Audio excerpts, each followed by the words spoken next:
Wis do rampung le padha gojek. Sampun, Pak. Sampun, Mo.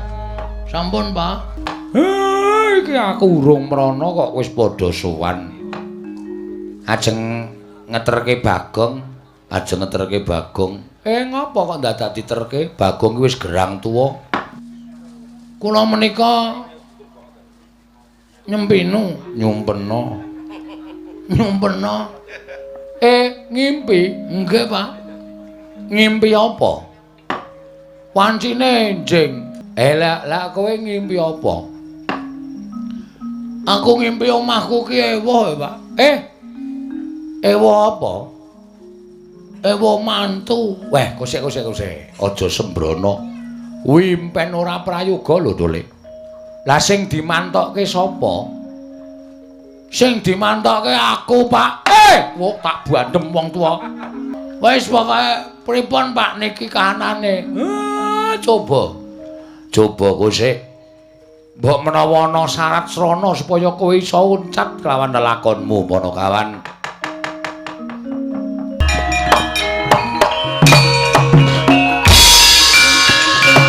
Kakang Mbok Ayu Wara Drupadi lunga saka negara Ngamartamba menyang endi Lenggai.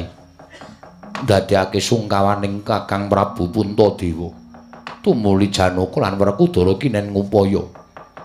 Jebul tinemune dina samengko ana syarat sranane yen to Kakang Mbok Wara Drupadi kudu kundur marang negara Ngamarta. Kakang Semar.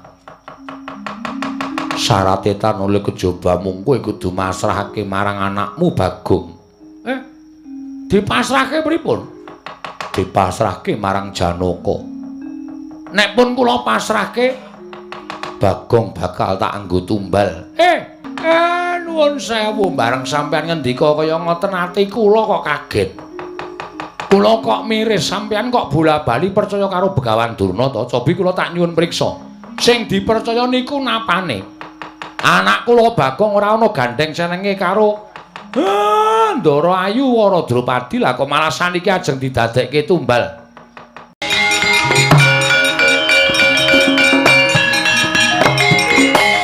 Ampun ngawuh gawar-ngawur sampeyan.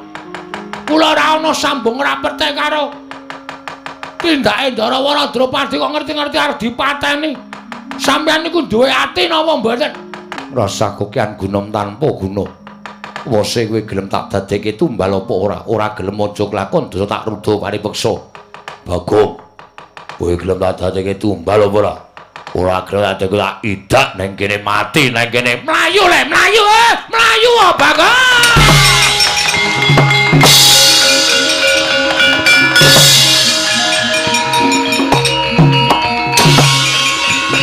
Wis mlekoso uripku. Nek ora mlayu ndelik monggo Ndara Werkudara jangkae semono ambane ora tak. Apa jenenge iki? Nek ora tak banterke reku mlayu ngrekoso uripku tenan. Ya wis, tak nyemplung telenging samudra laya. Iwak sing gedhe mara. Aku untalen wak, gendang modal ora urip ngene iki terus.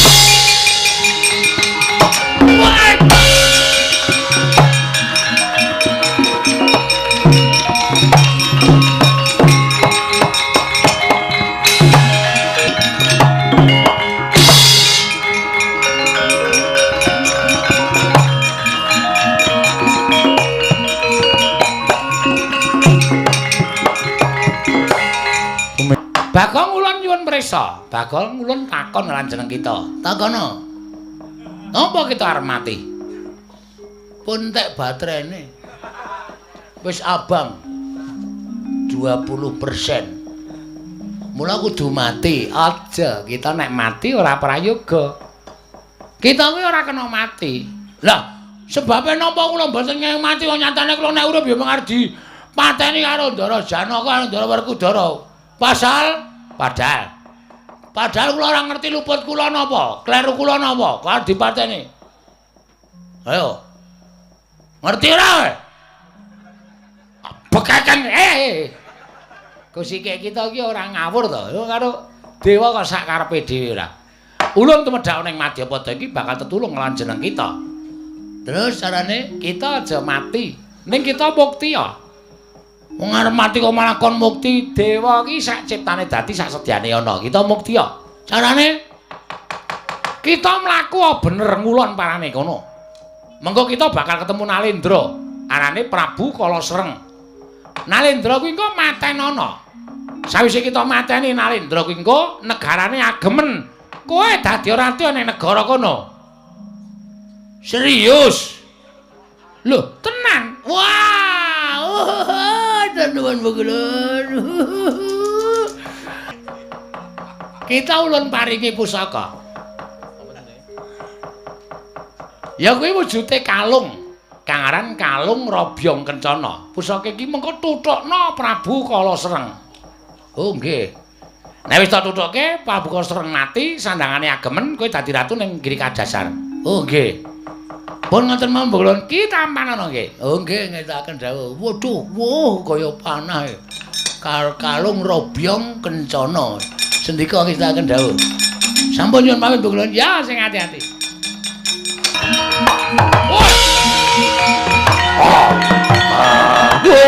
Wale